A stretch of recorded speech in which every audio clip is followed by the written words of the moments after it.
Hey there, everyone. That sexy nerd is back at you again.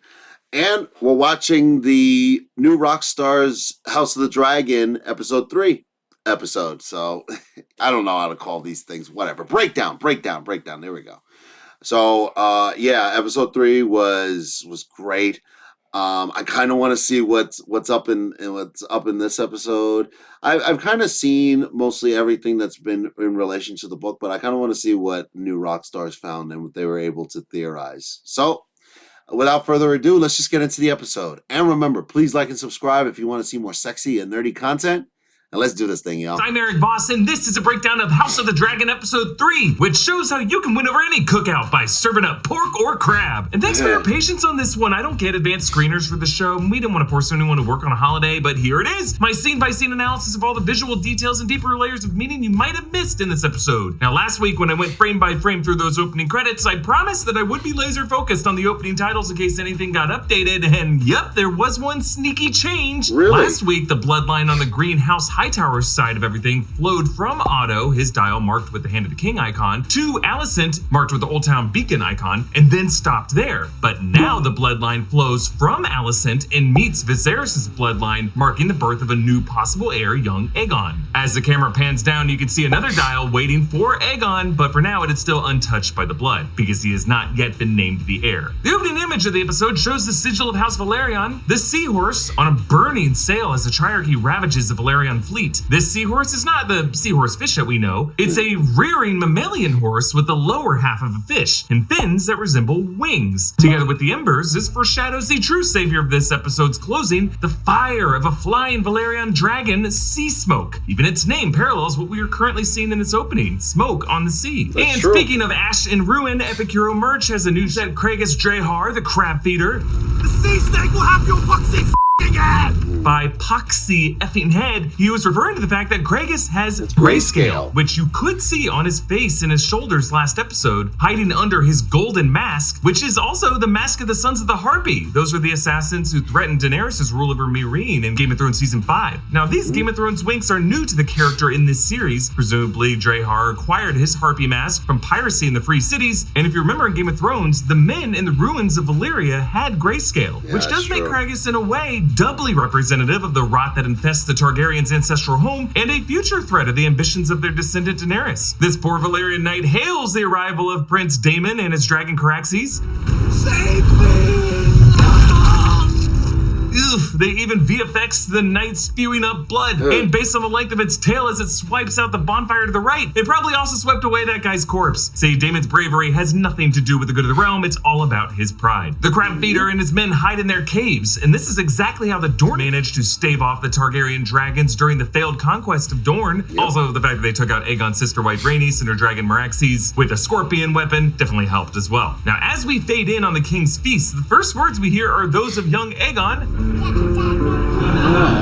And what's for dinner? Pork! Foreshadowing a game-changing game that will be brought in during the hunt. Now notice how the nobles say, "He has your hair, your grace." He does have my hair. He has your eyes, your grace. Yes, he does.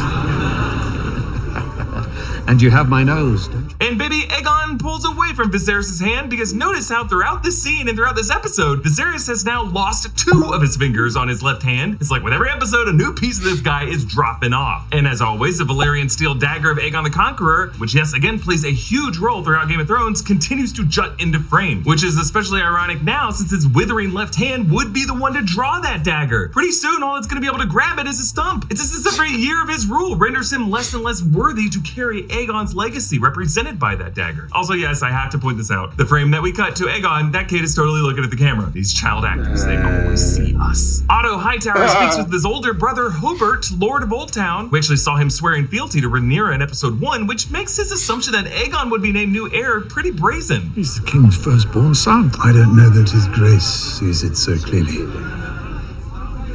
Then it lies with you to make him see it.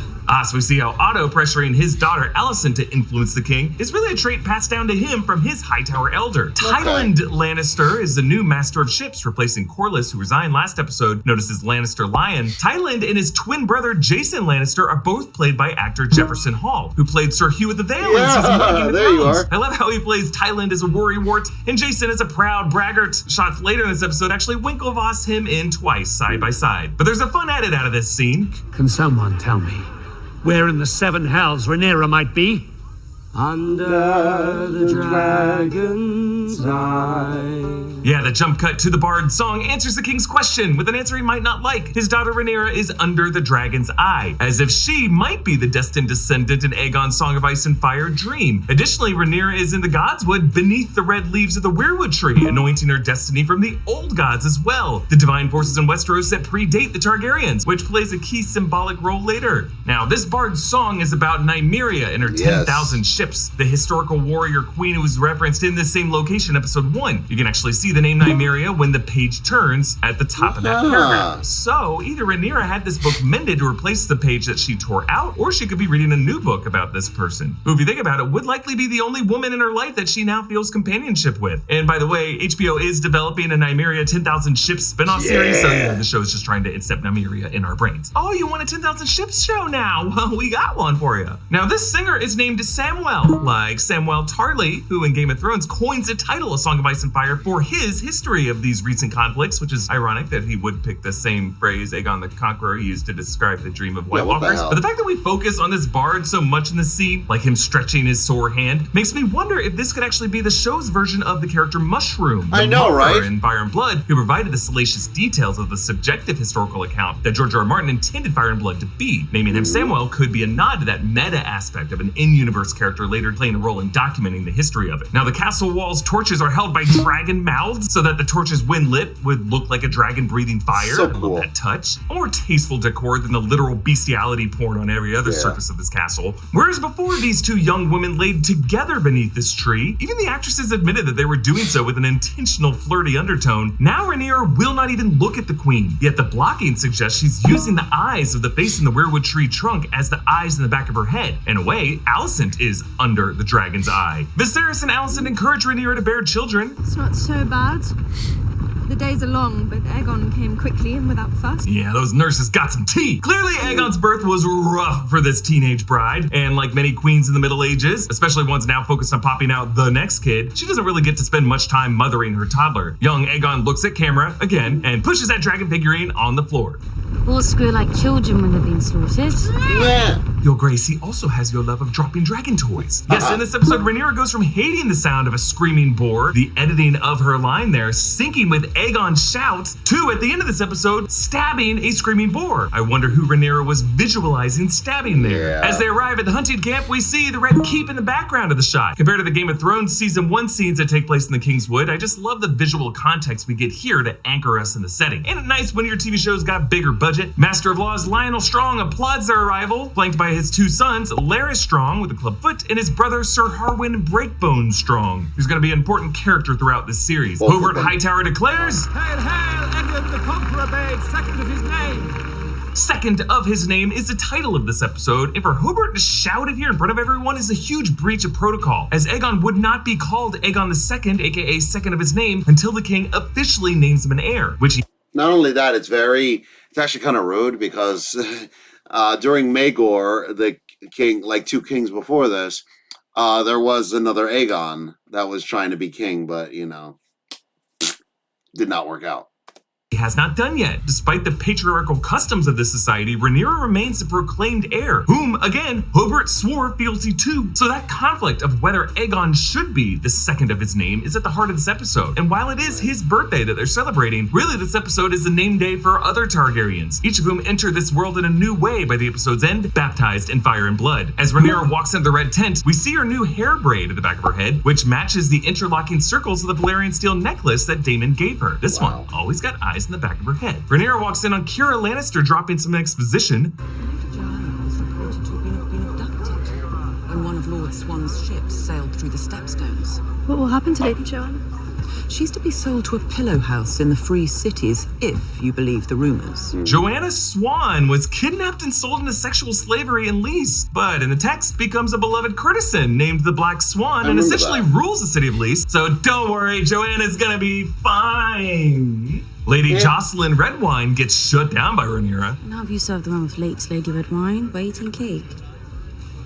Now, actually, before Olenna Tyrell, our heroine from Game of Thrones, married into the Tyrell family, she actually came from House Redwine. So this dog-loving woman is her distant ancestor. Jason Lannister puts the moves of Rhaenyra by bragging about Casterly Rock. The rock is thrice the height of the High Tower in Old Town, taller still than the wall in the north. Yeah, it's fitting that Jason would brag about how tall the castle is, when famously Casterly Rock's best features are really the tunnels and mines within the rock that not many people know about. As tall as the castle is, Rhaenyra could always fly higher than it on Syrax, which Jason even knows that she did because Rhaenyra visited Casterly Rock with her mom as a girl. I just bring this up to compare Jason to another boastful character like Daemon, a guy whose greatest strength so far in the series has been his knowledge of the secret tunnels and passageways hidden within the castle, beneath the surface. And I love how when Jason first approach Rhaenyra is framed in the raging bonfire behind her. Fire has always been a symbol of strength for the Targaryen family, and it's almost like Rhaenyra is able to brush off Jason because she is fueled by this fire that she doesn't yet let explode out of her. Now, Otto breaks up Viserys and Rhaenyra's fight with... The Royal Huntsman has sent a report, Your Grace. There's been a sighting of a white hart. The stag is the king of the King's Wood, Your Grace, a regal portent for Prince Aegon's name day. Yes, the White Stag is a creature of legend in the King's Wood. It was actually the same stag that Robert Baratheon was pursuing on his fateful hunt in A Game of Thrones. Sir Howland Sharp later tells the king, before the dragons ruled over Westeros, White Hart was the symbol of royalty in these lands. I've never been one for signs of importance, Your Grace, but if the gods did wish to show their favor... So for Viserys, this stag represents one symbol of fate grounded in nature, something real, as opposed to his unreliable dragon dreams. It's a sign of power that preceded Aegon's conquest that still eludes this Targaryen king. During their time together, Sir Criston tells Rhaenyra about his name being added to the White Book. You remember that's the book containing the Hall of Famer Kingsguard Knights that we saw in the Game of Thrones series. Jason Lannister gives Viserys a golden spear, a Lannister weapon to kill a stag, the symbol of House Baratheon. Obviously some symbolic parallels there with the future Lannister treachery against King Robert on his hunt. Otto suggests Rhaenyra marry young Aegon, while Lionel Strong smartly suggests Laenor Velaryon. Lionel's pick would heal the division with the Velaryons, the wealthiest house, while Otto's pick would prevent a future succession crisis and civil war. Perhaps Lionel just sees that crisis as inevitable and wants Velaryon closer to the crown, rather than having them on the outside looking in. A boar attacks Sir Criston and Rhaenyra, which we know rulers should be worried about. And of course it was a boar that fatally wounded Robert Baratheon. But Rhaenyra stabs this boar to death. She's unafraid of its childlike squeals, and she coats herself in blood. The fire that was gradually building Rhaenyra throughout this episode finally explodes and takes the form of blood. And so through fire and blood, her true self emerges. And we cut directly from this to the shot of Viserys by the campfire with the flames crackling in the foreground, as if he's trying to draw strength from these flames. But without getting a single drop of blood on him this episode, he feels powerless. Many in my line have been dragon riders. Very few among us have been dreamers. What is the power of a dragon? It's the power of prophecy. So we see how Viserys sees the distinction between dragon riders and dreamers. Dragon riders, like Daemon and Rhaenyra, act brashly and overwhelm their enemies with shock and awe, whereas dreamers are more cautious. They use their belief in prophecy to try to stay a step ahead. For Viserys, it wasn't Aegon's conquest that inspired him, it was Aegon's dream. And before that, Daenerys' dream that saved his family from the doom of Valyria. Viserys saw more power in those dreams and fashioned himself a dreamer. But now he's beginning to doubt himself, because as he shares with Alicent his dream of a son wearing Aegon's crown, the dream that he told Emma about, he now admits that he only dreamt that image one time, and he could never again will it into a recurring prophecy-style dream. And it's interesting to note that Viserys' dream showed Aegon wearing the Conqueror's crown, not the crown he's currently wearing. The crown worn in the series by Viserys and his predecessor Jaehaerys, which are seen on their dials in the opening credits. That is not Aegon's crown. Aegon's crown is a circlet of Valyrian steel with square-cut rubies in it. That crown encircles the dial that represents Aegon the Conqueror that starts off the opening credits and was last worn by Maegor the Cruel. Without spoiling anything, Aegon the Conqueror's ruby crown does come back in this narrative. But for now, Viserys thought naming Rhaenyra heir was his way of quitting that whole dream obsession. But now, with Aegon's birth, his dream is actually coming true again. And now this White Hart legend is supporting that destiny. He doesn't know which signs to heed. So it actually comes to a bit of relief to Viserys when Breakbone Strong is trapped a different normal stag. May not be white, Your Grace, but he's a big lad. Viserys uses the Lannister spear to stab the stag, but he misses the mark and requires a repeated jab. It's actually pretty pathetic, a contrast to Rhaenyra and Sir Criston, who faced a beast without any help and killed it a lot faster. The way Viserys puts down this stag, it's almost like he's putting himself down. Also, I love this detail. Notice his left ring and pinky finger are lifted in his glove because those fingers have rotted off and those parts of the glove are empty. So when your fingers aren't filling the glove, it just kind of sticks outward. I love this detail because the actor Paddy Considine had to consciously act it with his fingers out to imply empty glove fingers, just to show attention to detail appreciated by only the folks who break these down on YouTube. Rhaenyra looks down over the Kingswood camp, and in this same unbroken shot of her gliding over it all, the camera pans over to reveal the legendary White Hart presenting itself to her.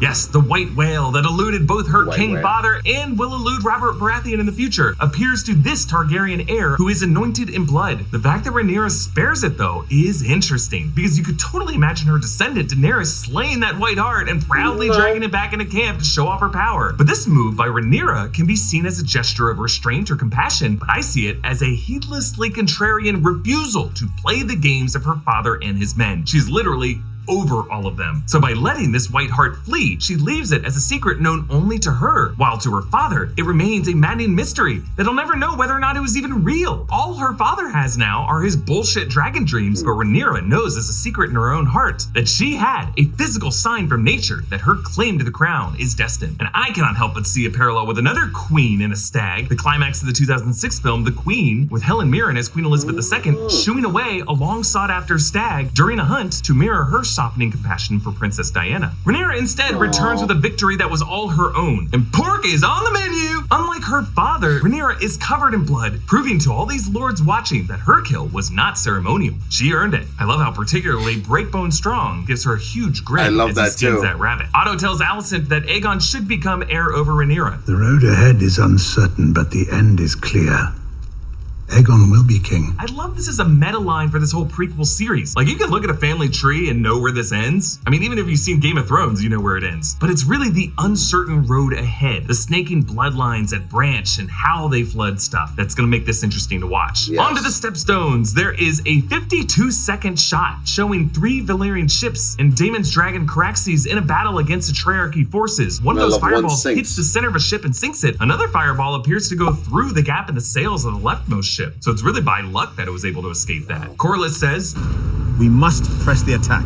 Continue sending the dragons." Yes, he said dragons. A little signal that during all this time, they definitely had more than one dragon at their disposal. They had Caraxes and Laenor's dragon, Seasmoke. So it's not like Seasmoke came out of nowhere. Corlys debates strategy with his son, Laenor. Remember, he was the younger kid of the tourney with his sister, Lyanna, in episode 1. He's also talking with Corlys's brother, Vaemond. He's the one who sent the notice to the crown. Notice how their map board uses crab claws for Kragas' forces, as well as fish jawbones and other fish figurines. But when Laenor suggests an offering of flesh to draw out Kragas from the caves, Daemon arrives in that moment and plops his dragon-designed helmet on the table. Even though he hasn't made this decision yet, he is going to end up volunteering himself as the bait, and his helmet in this moment serves as his figurine, putting himself on the game board. Daemon reads the king's letter and then pummels the messenger, Adam, and later we hear Viserys' voiceover reading it as Daemon rows alone toward the shore. So we realize that the only thing stopping him from doing this until now was just his pride. He's only moving on to this last resort tactic because his brother's about to steal the victory from him. As Viserys even said, Daemon would sooner die than let that happen, and he's about to risk doing that. And I love this shot of Daemon rowing out from behind burning ship wreckage, making it look as though he is emerging from the fire. Just another example of a Targaryen this episode being anointed from fire and blood. Now Daemon appears to surrender, and Kragas watches them with only one eye since that other eye has been rotted by the grayscale. Maybe that's why he had trouble seeing Seasmoke and all that smoke and fog, because he didn't forget, he was searching the sky for those dragons. It's just this dragon had a convenient color tone to it. Daemon cuts through the Triarchy men with the sword Dark Sister, but eventually his plot armor runs out and he gets tripped up by one soldier and then plugged with a bunch of arrows. When he's pinned, we actually get a few extreme close-ups of Dark Sister's hilt. You can see how the crossguard forms outstretched dragon wings. I love all the little production design details of the show. As the screen fills with more and more smoke and fog, it masks the reveal of Seasmoke, Laenor colored silver gray, and releasing a roar that's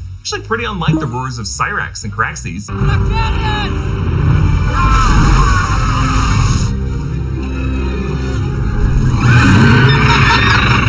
Now, Laenor, remember, Rhaenyra is the son of the Targaryen queen who never was, Rhaenys. And since she's a dragon rider, her kids are dragon riders. Yes. Now, Sea Smoke as a dragon is a bit younger and is more targeted with its attacks. Notice how it breathes a perfect U shape around Daemon, but doesn't torch him in particular? Whereas Caraxes just stomped a friendly earlier. Sea Smoke even grabs 4 Targaryen fighters from a melee mess, including both sides, and manages to avoid grabbing any of their own men. It's kind of like blind reaching in a bag of Starburst and pulling out 4 pinks. What are the odds of that? And Daemon emerges from the cave with the top half of Kragus' torso, hopefully grabbing part of the skin that didn't have grayscale on it. But like his niece Rhaenyra, he is fully covered in blood of his hunted game, earning the loyalty and respect of all in sight. Both Daemon and Rhaenyra, without any help from the king, have brought home the bacon and scored victories through fire and blood. But I will leave you with my favorite detail from this entire final sequence. It takes up 12.5 minutes at the end of the episode. Throughout all of this, Matt Smith never utters a single word of dialogue. All of his emotions he conveys through his face and his physicality. In fact, the last line that he spoke in this episode was in the opening scene when he called out Kragus from the caves. It's almost like he was letting that reverberate until the man was able to accomplish his task. Thank you so much for watching these analyses. I love that little detail. I had no idea that, yeah, that's true.